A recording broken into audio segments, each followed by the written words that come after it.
Hey, everybody, welcome back to another episode of the Catholic Talk Show. Today, we're going to be talking about Advent. That's right. We're going to share things you didn't know about Advent, like its origins, the origins of its practice, and how to get the most out of Advent this year. Let's face it, Advent means coming.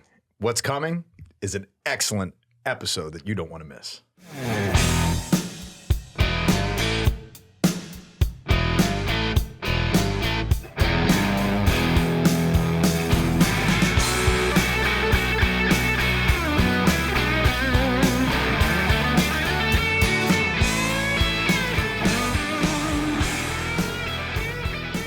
Yeah, well, after that introduction, I'm really excited about this episode. A lot of pressure now. We got to deliver. But you know, the thing is guys, we've been doing this for 5+ years now, and we have not done an episode on Advent. And it's like, how that happened, who knows? We just learned about it. I mean, and it's coming. it's coming. Well, you know, Advent's a really cool time of year, but I think it's misunderstood, and I think maybe maybe misutilized within the church too. We need to stop that. Well, we need to start that right now because it's coming. It's coming, and it's here. Right. And that's the interesting thing about Advent, because there's an aspect of, you know, preparation for Christmas. Mm-hmm. You know, that's here, that's happened. Emmanuel, God with us. You know, O come, Emmanuel is something very tied to the season of Advent. But there's also something that's missed. And that is the very Advent, the coming of Christ when he comes back to judge the living and the dead. That's right. So I think you kind of alluded to this in the beginning or even the intro when you said what Advent means. Advent goes back to the Latin word adventus, right? Which means arrival or coming, but it comes... Or visit. Yeah, but that's Visitation. a translation. Adventure, yeah. That's a translation from the Greek word parousia, right? Which has a much more distinct sense of the second coming of Jesus, right? So... everyone kind of thinks, oh, Advent, we're preparing for baby Jesus, the statue, to show up in the manger at the parish display. Yes. I'm guilty of that. Right. We're preparing for Christmas, but Advent is really about preparing for the second coming of Christ, because Christ has already been born, right? The incarnation's already happened. Yeah. Now, it's good to remember that, and it's good to celebrate that, but in the deepest sense, Advent is meant to contemplate the second coming of Jesus. Yeah. And we are conditioned culturally, but also at the level of the heart, that Christmas is just so impactful. I mean, it really is when you think about it. You know, it is so impactful culturally across the board that I don't know about you guys, I've been looking forward to the Christmas spirit in the heaviness of this year, more so than any year before. But I've carried Christmas with me all year long. You just stay locked into the Hallmark Channel, don't you? Well, they said, you know, they're like I know Kelly loves those Hallmark movies. Let's keep the movies. Christmas spirit in ourselves all year long. Well, it was like July 15th, and I'm like, Christmas, let's go. I lived up to it last year. I don't know about you guys. You still got the lights up. But the beauty, I do. I still have the lights up too. And Father Cello still has his Christmas tree in the middle of his common room at the rectory of the cathedral. He's like, it's a beautiful practice. He is Mr. Christmas. I mean, in every respect. I wish he was on this episode, because he would be perfect for this episode, because he does. He loves Christmas, and that it pervades the whole year for him, and he lives that spirit of Christmas without a doubt, of generosity and hospitality. But something that we can't miss too in the context of the spirit of the season is being really focused on why the church has suited Advent as a time of preparation for the end times, and that we precede Advent with the great solemnity of Christ, the King of the universe, and realizing his authority, his power, his coming again in this form of Christ's final coming, that he will come back to judge the living and the dead, and we need to be prepared now. The urgency of that now, what is now, is Advent. And when we think about it, you know, we're joking about living Christmas year round. We need to live Advent urgently, now, always. And that's what St. Paul did so effectively in his way of approach of ministry and his zeal to proclaim the gospel. So when does Advent start, right? So, okay, I got it. We're going to live it all year round. But for those of us who don't have that Advent spirit and, didn't have the Advent Scrooge come and change our lives, when does Advent particularly start? And there's some interesting things about that. So well, it started in the 5th century. Well, okay. So if we're talking historically, Advent used to be 40 days, just like Lent. Yeah. It used to be a 40-day practice, which would take you back to November 11th, the feast of St. Martin. Martin's Day, yeah. So it used to be called St. Martin's Lent, right? Because you would have Lent going up to Easter, and then you had St. Martin's Lent, which was going up to Christmas. Now, some things happen, like they do in the church history. From the 5th century till now. It's a long span of time. St. Martin died. No, St. Martin died way before Way that. before that. I mean, that happened too. But no, so live in the now, man. Serenity now. I love it.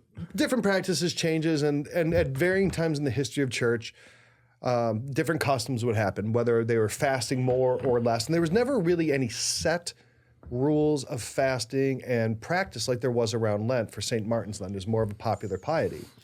And I see that coming back, and it's certainly in my own life and spirituality. It's been present to me where October, at the conclusion of October and moving into November, it becomes more of an austere period of time, an ascetical time in my life, where I really dig down in preparation for Advent and living that out more intentionally. Yeah. And I want to encourage just pastorally to all of our listeners and followers and those who are viewing our content on YouTube, be sure to not only live out Advent with greater intentionality this year, but also click the subscribe button, hit the little bell, so that every time that we produce new content on our show, you know it's coming. It's ding. Ding. It's reminding you the Catholic Talk Show is producing a new show this week, and you want to be a part of it. The subscribe button is like a little Advent calendar for our YouTube channel. Right? It is. And the excitement of opening up an Advent calendar. I mean, the excitement of opening up new content every week. I'm sure they're clicking the bell so they'll get notified whenever we're figuring out what's the deal with St. Martin about all this stuff. Right. So, St. Martin, if you were paying attention and following along. I was. November 11th, it was a 40-day fast. Okay? Yeah. Those kind of rules have went and changed and whatever. So what has become more common, especially up into the time of Pope Urban V, is that now Advent officially starts on the Sunday that falls closest to November 30th. So whatever Sunday is closest to November 30th, it begins with the first Vespers of that day. That's when officially Advent starts, which November 30th is the Feast of St. Andrew, okay? So a lot of this now went from St. Martin, the date of Advent being based around St. Martin, to St. Andrew. His feast day? His feast day, November 30th. Okay, so this is post-mortem. But yes, they were both receiving their eternal reward at this point. Yep. Especially St. Andrew. St. Andrew, right? Yeah, for sure. I got that one. There's a lot of St. Martins. So, but that's why there's a big tradition of praying the St. Andrew novena going up to Christmas. You ever do that? I think we before? talked about that on our show one time. Yeah. So again, but the other thing is that Advent that's New Year's Day in the church, right? Our liturgical calendar starts on the first Sunday of Advent. Yep. So the whole cycle of the church resets then, which I think that's a cool thing, that we start with the anticipatory season of Advent instead of saying maybe, hey, we start on Easter or we start on Christmas or whatever. We start on Advent, and I think there's a lot of spiritual lessons that can be drawn from that. Mm-hmm. And these lessons of anticipation is drawing from really this calling, as the USCCB puts it so perfectly. Our Advent readings that are associated with all of Advent are calling us to be alert and ready, not weighted down by the distractions and cares of this world, referencing Luke chapter 21, verse 34 through 36. And, that being said, realizing from Christ the King, which is that near that November 30th date, is always that solemnity to look toward. And then this gives us the very context of Advent, ad veni. Ad means to, veni means come, visit. Who is to come is Jesus Christ, who is this King of Kings, Lord of Lords, who has dominion over the earth. And universe. Yeah, he is Christ, the King of the universe. So going from that St. Andrew's feast day, you have that St. Andrew's novena. I think this is a really great practice. This is something that you can find on our sponsor HALLOW on their app. You can follow along with this novena there in the novena section. But you pray this for 25 days starting on November 30th, right? Which takes you right up to Christmas Eve, right? And it's a pretty straightforward novena, but the prayer for that is, "Hail and blessed be the hour and the moment in which the Son of God was born, of the most pure Virgin Mary, at midnight in Bethlehem, in the piercing cold. In that hour vouchsafe, I beseech thee, O my God, to hear my prayer and grant my desires through the merits of our Savior Jesus Christ and his blessed mother." So that's the prayer. We all know how novenas work, but traditionally you would say that 15 times each day. So you're really, really leaning into prayer starting from St. Andrew's Day. Now, we used to do fasting. It used to be the rule that during Advent, you had to fast at least 3 days of the week. So it probably would have been Monday, Wednesdays, and Fridays where you would have to fast. We don't have any sort of fasting rules and regulations for Advent anymore. But there is still some spiritual requirements, right? And left to the customs and traditions of communities and families, I know for a fact, like when I went through Ave Maria University, there were so many families that were practicing the ascetical life of fasting during the season of Advent. And I see that even culturally here too at the parish where people are indeed fasting. And so like the fast has never left the church. And we talked about this too in relationship to Friday, certainly, in the church's practice, but they have been relaxed pastorally and really not discussed at all. And it's left to custom. It's left to how people practice it on a local level. But we want to put this out there because, there's nothing prohibiting you from entering into this time of devotion so that we can pray these prayers, 15 times a day in that form of novena, to enter into a greater reflection on the old antiphons from December 17th to December 23rd. Explain that, the old antiphons. So the old antiphons go all the way back to the 8th century, and it is in preparation now as we shift from Gaudete Sunday, which is that third Sunday of Advent. And we'll swing back to that. Yeah, but then we start shifting in from the 17th through the 24th, and we focus our preparation now on the celebrations of the Nativity of the Lord at Christmas. So we're seeing in this devotion associated with Advent, this shift taking place, and now we're remembering the birth of Christ our Savior. This is when we appropriately shift our attention and start focusing the preparation more properly to remember the Nativity of Jesus. And these old antiphons are sung during that period and have been in the church again since the 8th century in practice. And it comes from the ancient biblical imagery drawn from the messianic hopes of the Old Testament.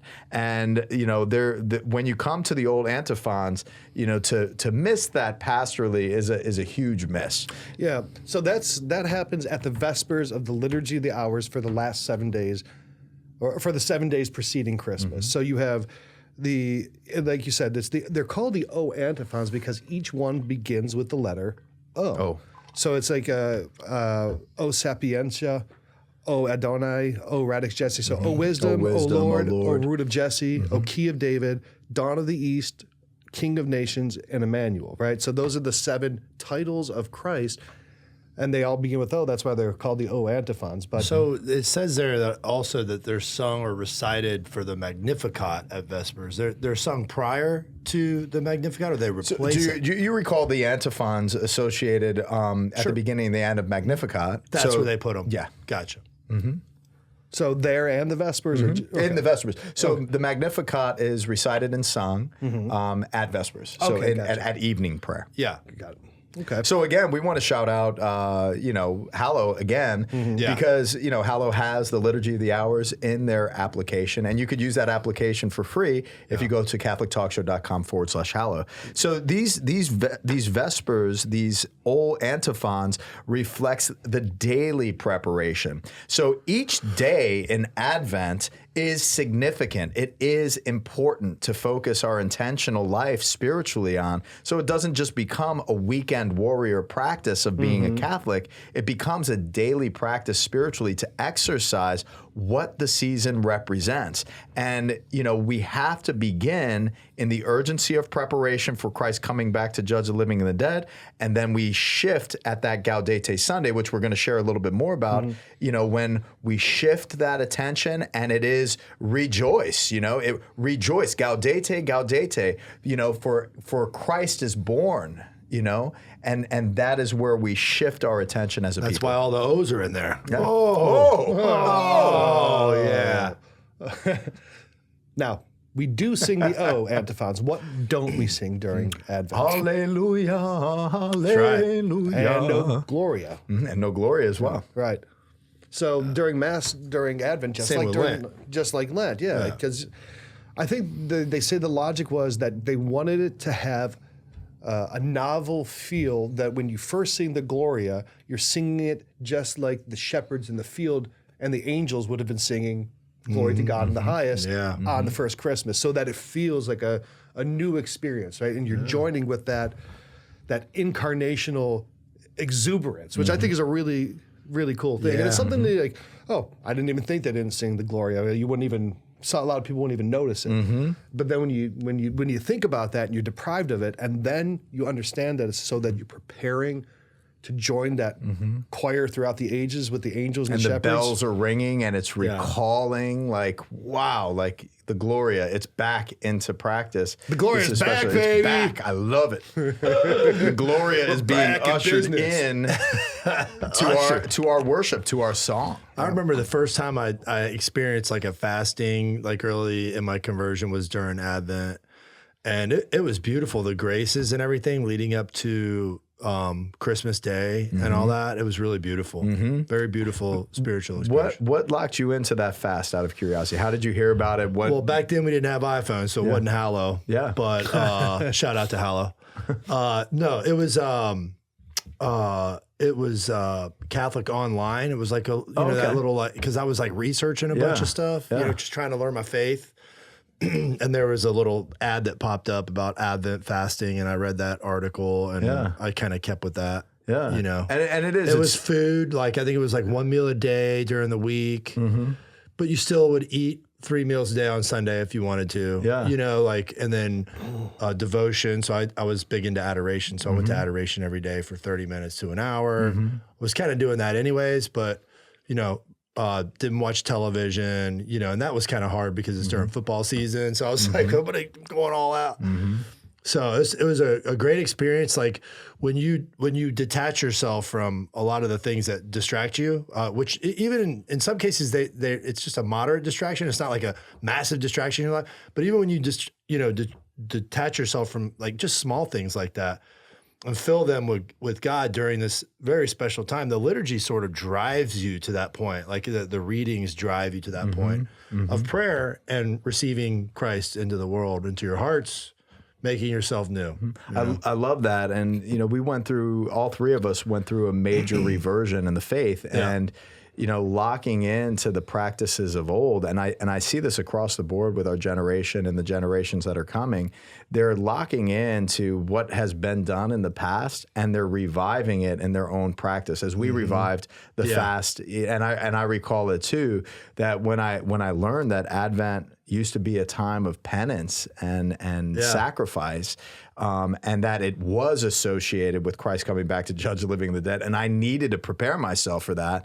Once I learned that, it shifted my whole practice. It was never modeled for me. It was never modeled for us. Yeah, because we were growing up in the church of the 70s, and there was a lot of adaptations of a greater focus on mercy and relaxing some of these strict kind of ascetical practices. But I find it fascinating that we jumped right back in, kind of universally, a generational response to a desire for some of these practices. So let's talk about then the lived experience of Lent, right? At least in the liturgical setting, right? We're going to have 4 weeks of Lent and thereby 4 Sundays of Lent. So I think a good way to kind of frame Lent is looking at it, right? So we have our Advent calendar here, and we'll talk about Advent calendar more, but we got the 4 candles there, which represent the 4 Sundays of Advent. So we got 3 purple and 1 rose colored, right?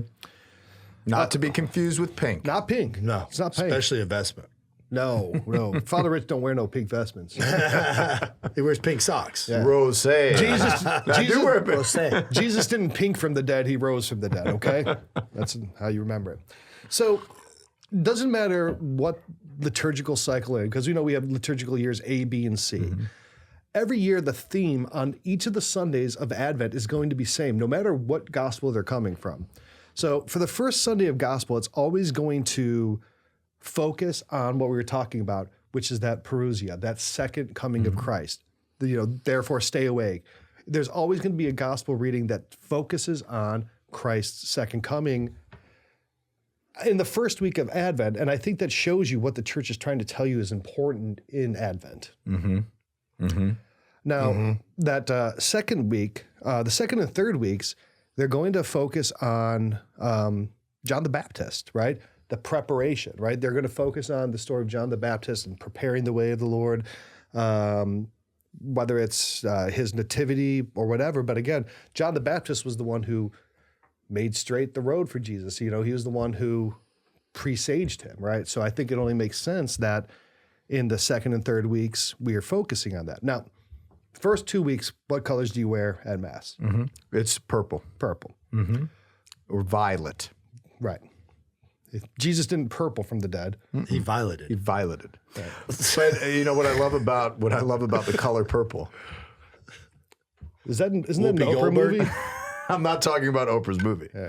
I'm talking about the color purple that is the most challenging color to master in antiquity, and being this most royal color, reflecting on Christ's true advent that is to come, and then how difficult is the mastery over our own humanity and that's our deep own purple passions. Yeah, that's a deep. That's smoke on the water, bro. Just throwing purples out.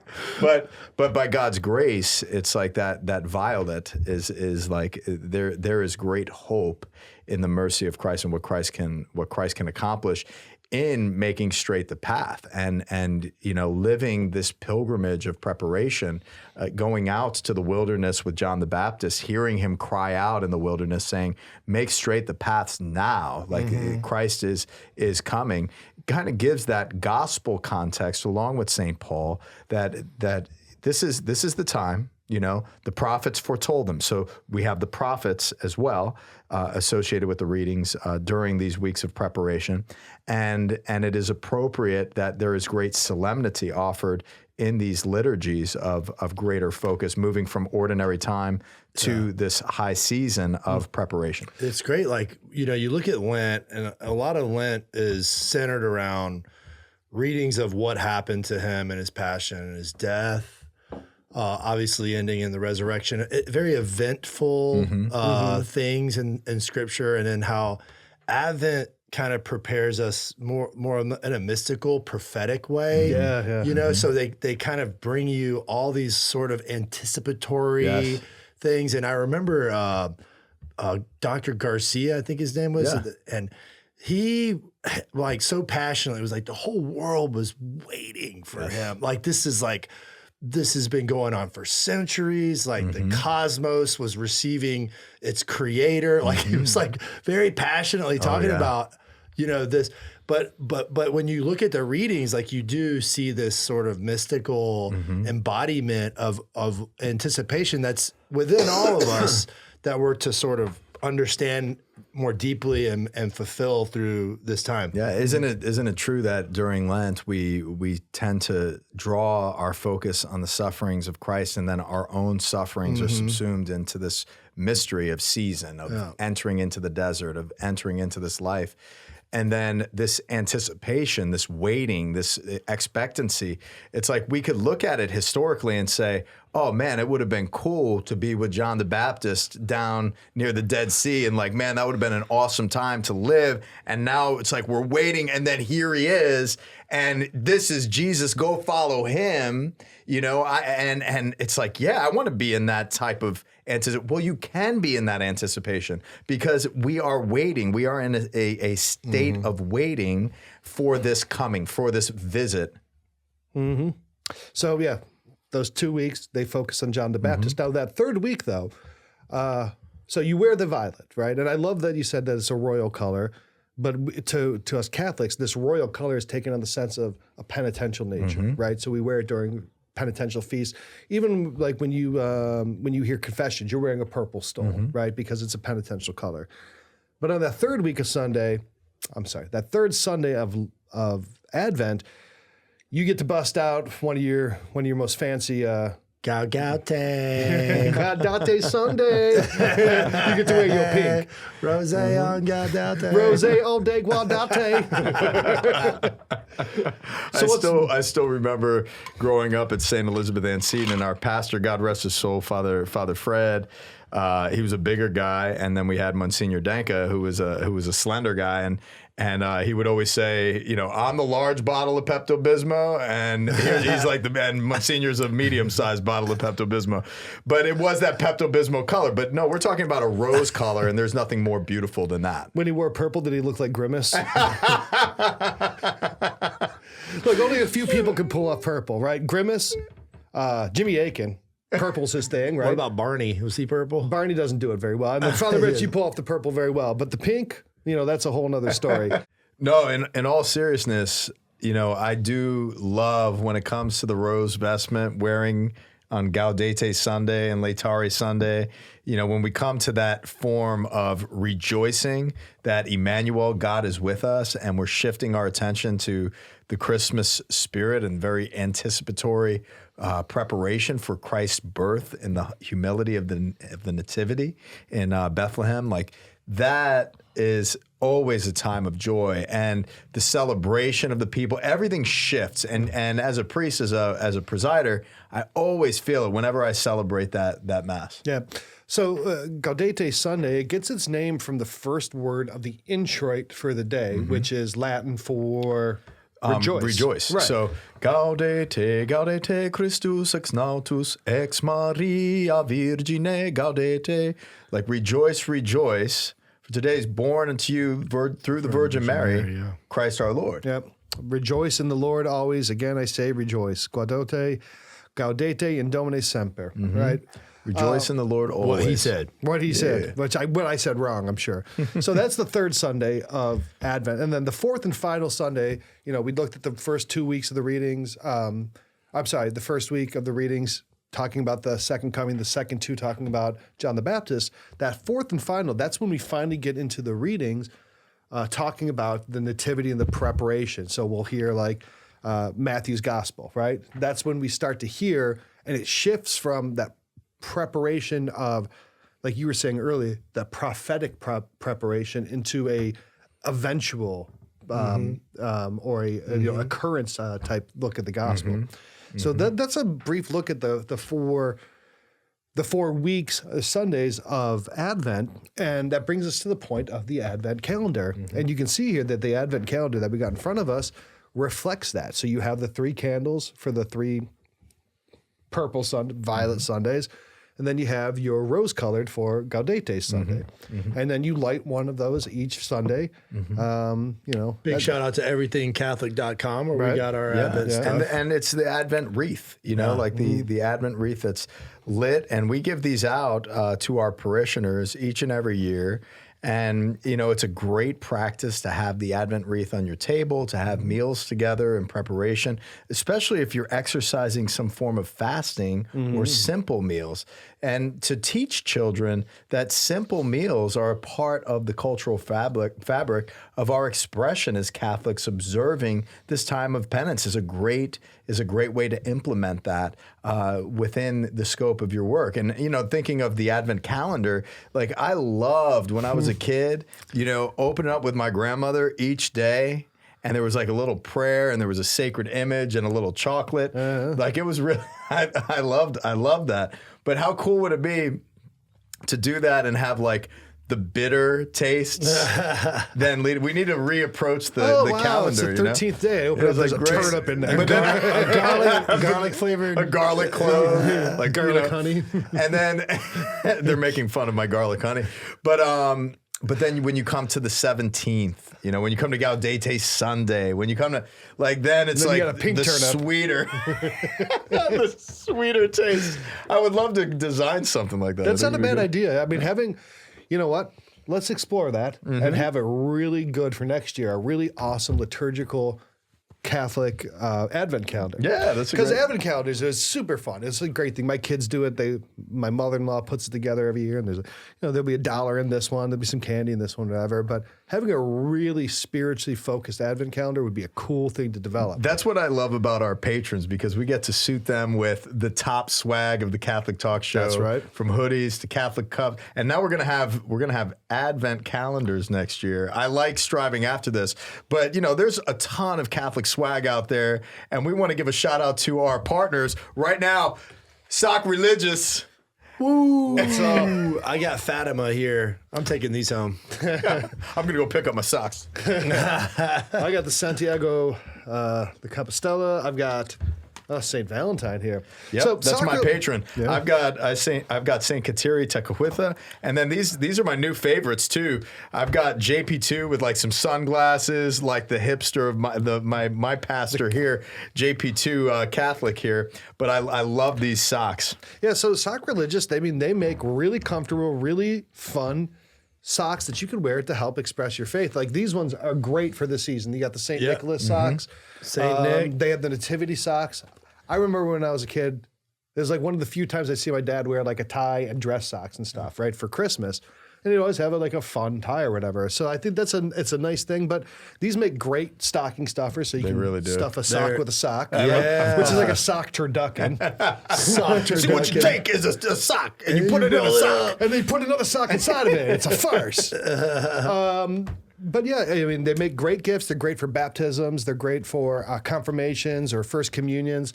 They're great just for every Sunday to wear, and remind you of what the liturgical celebration for that week is. And they're really, I mean, the fabric looks so comfortable, and they make it in the USA. Made in Indiana by our guys over at SOCKRELIGIOUS from Catholic Concepts. Yep. And they've done something really cool. So they offer shirts and socks, a lot of stuff. So if you go to CatholicTalkShow.com/socks, SOCKS, you can use the code TALK10 to save 10% off your entire order.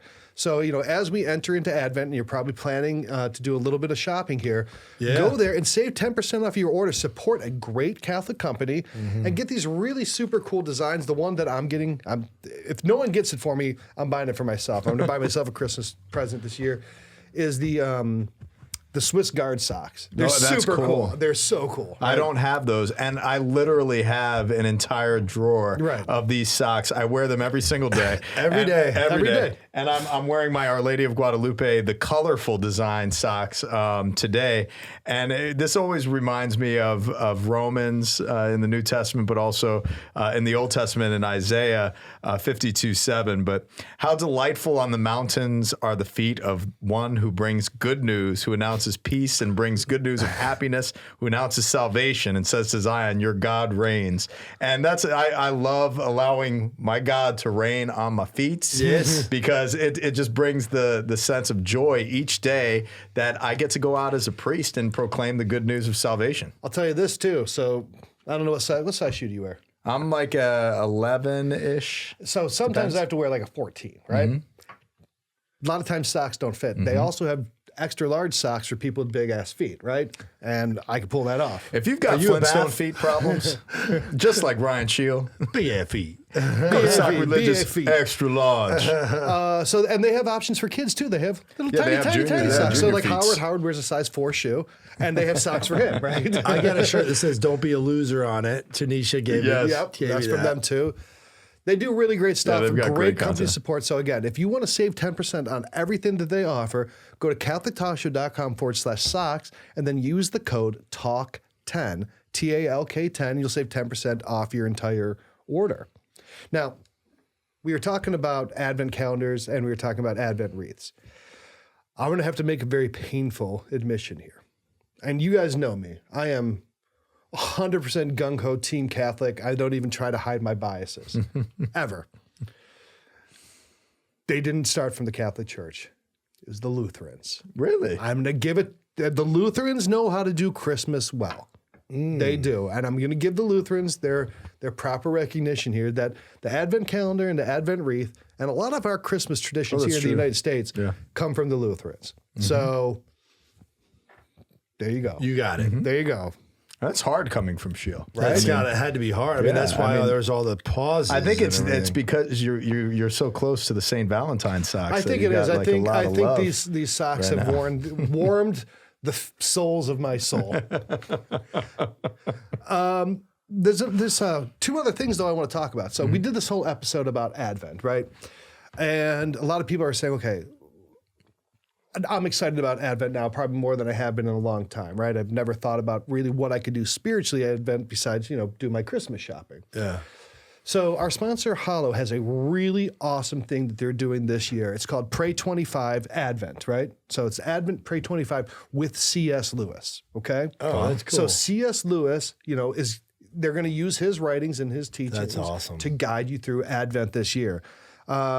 So it's going to be a really cool thing. And they've got some, each week they're going to have a different theme. So they're going to like wonder, they're going to talk about the second coming, they're going to talk about life in the kingdom, the incarnation. So each week, and they're going to be guided by someone different each week. Now, this is the first time we're allowed to talk about this. They're going to be guided by Jonathan Rumi, Sister Miriam, and Liam Neeson. Oh, wow. Yeah. So they have Liam Neeson. He's going to guide you through C.S. Lewis. Give me back my daughter. I have a very specific set of skills, and I know how to teach you how to celebrate Advent properly. The way that we do. You will listen to me. You will find it. You'll find it. I will find you down, and I will make you celebrate Advent. Well, no, see, but Liam Neeson is a big fan of C.S. Lewis. Yeah, he was the lion in Narnia. Mm-hmm. He was. Oh, no. Aslan. Yeah, he was Aslan. Yeah. So that's a really cool thing. So if you go to CatholicTalkShow.com/HALLOW, you can try this app for free. Try it, get the download. And you can do this Pray Advent challenge. Now, they got a ton of other things. They have rosaries. They've got, they're going to have sacred music. So there'll be Christmas music on there. They have chants. They have Bible in the Year. I mean, we're not that far from New Year. So if you want to start the Bible in the Year with Father Mike Schmitz, you can do that. Yeah. They have sleep stories. So if you're having a hard time falling asleep because you're waiting for Santa to come, but he won't show up, if you're still awake, put on a sleep story, you can go to sleep. The whole process can happen, right? That's great. So go to CatholicTalkShow.com/HALLOW to try out that app. Talking about our partnerships and the swag that's out there, from Sockreligious to HALLOW and the amazing content that they put out, we really can't go without recognizing our other partner from the very beginning with Exodus 90. And Exodus has some phenomenal ways to live out the Advent season this year. And Advent is literally just around the corner. So we want you to be more intentional, like we said. So the Advent wreath, the Advent calendar, all these different ways that you could observe this joyful expectation and the urgency of preparing. Exodus is going to have a new spiritual exercise to lead men through these very important weeks. The season of Advent from Exodus will be a time of preparation for men around the world to unite their hearts more deeply to the Lord in solidarity. And it's a time to be more intentional with daily prayer, especially the disciplines that Exodus rolls out in a powerful way. So as we look to Exodus's example of asceticism, of prayer, and this warm-up that they're going to put together for Advent is something that's going to be, really amazing. Yeah, so if you're a man out there and you really want to try to live Advent more deeply this year, and we really encourage you to, and Exodus has been so enriching in our spiritual lives, that's why we recommend it, go to CatholicTalkShow.com/Exodus, and you can try out their app too, and see if these spiritual exercises really help to give you a new perspective on what Advent can be. We've got Advent with HALLOW, with Exodus 90, Sockreligious. It's an exciting time of year, and all of our partners are like, look, this is our most exciting time of the year. They're all kind of in that state of becoming, right? They're all in that state of excitement. And I think that's why we got so much great stuff going on with our sponsors, but also I think we can all feel it with Advent starting here in a couple days. I'm excited too. Yeah, for sure. It's the most wonderful time of the year. You know, Ed also, I think my all-time favorite church song, we get to hear it now, which is O Come, Emmanuel. That's my favorite. That's my favorite church song. For me, it's like, O come, divine Messiah, the world in darkness waits the day. It's Bishop Lassard's, God rest his soul, his favorite. When I was turned on to that in the seminary, it was just like, oh my gosh, this is a great Advent hymn. And there are so many hymns. Oh, Night Divine's mine, in case you guys were wondering. Well, What's Christmas yours? music. What's yours? That's Christmas music. We're talking about Advent. Advent music? This is exactly the problem.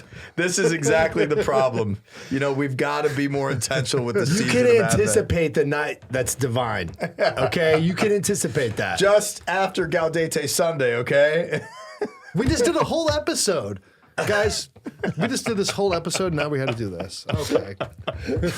Well, this is truly a great and joyful way to end this episode, where we started with a somber approach to the ascetical life at Advent, to the joys of Christmas. We want to wish all of you guys a very precise way to approach Advent and a very joyful Christmas when it comes around. I wish everyone a precise. I want to wish you a precise Christmas. We're talking about Advent, Ryan. Precision.